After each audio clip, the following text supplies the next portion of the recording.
I know this is you're on Christmas holiday with your family, so I really, really appreciate the time. But I really wanted to get your take on this Colorado debacle, what it means, what happened, and where we go from here. Yeah, so there have been, a couple dozen of these cases filed across the country where these radical leftists are trying to remove President Trump from the ballot. And President Trump has won all of them thus far. This Colorado Supreme Court ruling is the first time that the Democrats have actually succeeded in being able to remove him from the ballot. So it's a significant case in that respect that you have one side saying we're not going to allow the leading candidate on the ballot. However, I'm not worried at all about the Supreme Court. I would expect this to be a unanimous decision or close to unanimous decision in favor of Donald Trump. So we'll see how that comes out. I actually think this could end up working out in Donald Trump's favor because he has all of these open cases. Depending on how the Supreme Court rules, it could actually wipe out the rest of his cases as well. So if the Supreme Court takes the case and rules favorably, that could then supersede all of these local states, because there's another 16 lawsuits, 16 states that are being brought by the communists, basically, to get them off the ballot. So there's a possibility that the Supreme Court, with one ruling, right, could wipe all those out, Christina?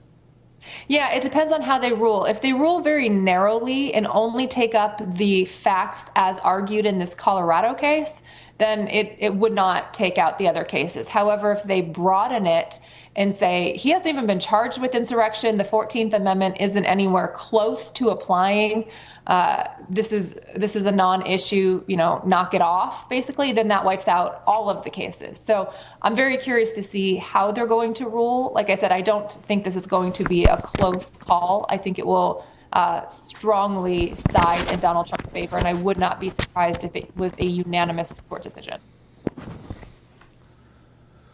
Okay, so Christina, let's take the worst case, right? If the Supreme Court decides, this is not really our jurisdiction, and they punt, do nothing, not take the case, and you never really know what they're going to do. We think they are. We think it's going to be 9-0. We think it'll be broad. But what if they just said, you know what, this is not our jurisdiction. This is up to the states. Is that our worst case? What happens? That would be tragic, because then, that leads to through election procedure, essentially a civil, when I say civil war, I don't mean a hot war. I just mean in the elections, right, where you then have states, Texas, Florida, all these other states take Joe Biden off the ballot, and it essentially divides the country in a way where they just have a standoff. And what are we now, the divided states of America? If the Supreme Court did that, I think that would be incredibly tragic for this country. But, we've seen leaders do tragic things for our country in recent years, so I guess it's not out of the question. But I really do not think that will happen. What is your level of confidence that we get to the best decision, which is they take the case and they make a broad ruling? Like, what would you rate that, Christina, based on just pure conjecture? I run GodzillaWins.com. We make picks all the time. Just on pure conjecture, what would that be, scale of 1 to 10?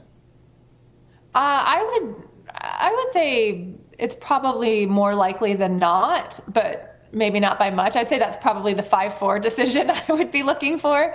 Maybe 50-50. I am 100% confident they will rule in Donald Trump's favor. I just don't know that they'll be willing to wipe out all of the cases. But I think they should. As we've discussed before, Donald Trump isn't even charged with insurrection, let alone been found guilty of it. So the idea that he could be removed from the ballot because some trial court judge in a civil case that had no constitutional protections of criminal procedure could just declare that he is guilty of a crime for which he's never been charged. That doesn't happen. That's not supposed to happen in the United States of America.